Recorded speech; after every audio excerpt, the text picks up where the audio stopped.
Sports injuries is our topic today. First of all, some very common injuries are sprains and strains. Um, a sprain is an injury to a ligament that connects the bones at a joint. So a lot of times we will sprain our ankle. All right. A strain is a stretch or tear in the muscle or tendon. A lot of times people strain their MCLs or strain their ACLs, and you sprain your ligaments or sprain your ankles. You will see pain, you will see swelling, you may see some discoloration or bruising like you see here. Some more serious. A fracture is one of the more serious sports injuries that you may see, and here you can see a fracture in the shoulder or in the humerus in your arm. And a dislocation, you can see right here, somebody's shoulder popped out of joint. This dislocation, knee dislocation, is what Teddy Bridgewater suffered this fall. Another injury that may happen is called an overuse injury. One is a stress fracture. You may have heard of this. It's a small fracture, and it's caused because of a repeated pounding or strain on a bone. And tendonitis is where the tendons that connect bone to muscle get swollen because of overuse, and it can be very painful. And like it says, they can result from doing too much of an activity too quickly, so not gradually building up to that type of repetition.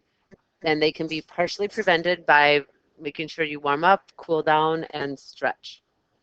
And another thing also is coming into a season or an activity and being in conditioned and working up to being strong enough to do those activities.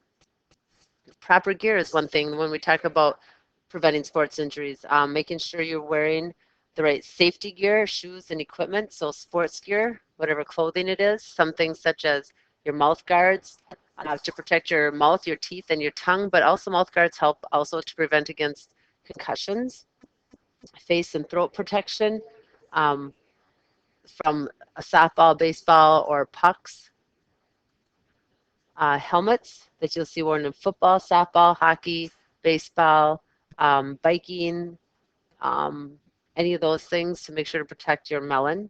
You want chest protectors, pads on your elbows, pads on your knees, pads on your thighs and shoulders.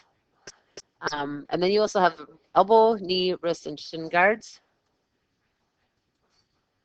And it's also very important to know your limits, know what you can and cannot do. Like it says here too, avoid going back to playing too soon after an injury. Your body needs time to heal. Avoid the overtraining. You need a break. You need a day off. So there's 7 days in a week. You should have 1 day off, 1 day of rest. And also, like they say here, remember the FIT principle. You want to increase the frequency, intensity, time of exercise slowly. I usually say generally about 10% a week, so you do not have some of those repetitious injuries such as the tendonitis and the stress fractures. Another thing they talk about here is drinking enough fluids so you avoid heat exhaustion. And heat exhaustion you can start to see because we have headaches, dizziness, and nausea. That's in the summer here, and in the winter we have to worry about something called frostbite or the freezing of the skin. Another thing that we need to keep in mind is sunburns and making sure that we wear sunscreen. How do you treat the sports injuries? With Price. We put a P on the front of the rice for protection, and then make sure you rest it, ice it 20 minutes, 4 to 8 times a day. Put a compress on it. You'll hear ACE bandage wrap, those brown wraps that you wrap around to keep the swelling down. And also to elevate it, put it above your heart, and that'll help reduce the pain and swelling.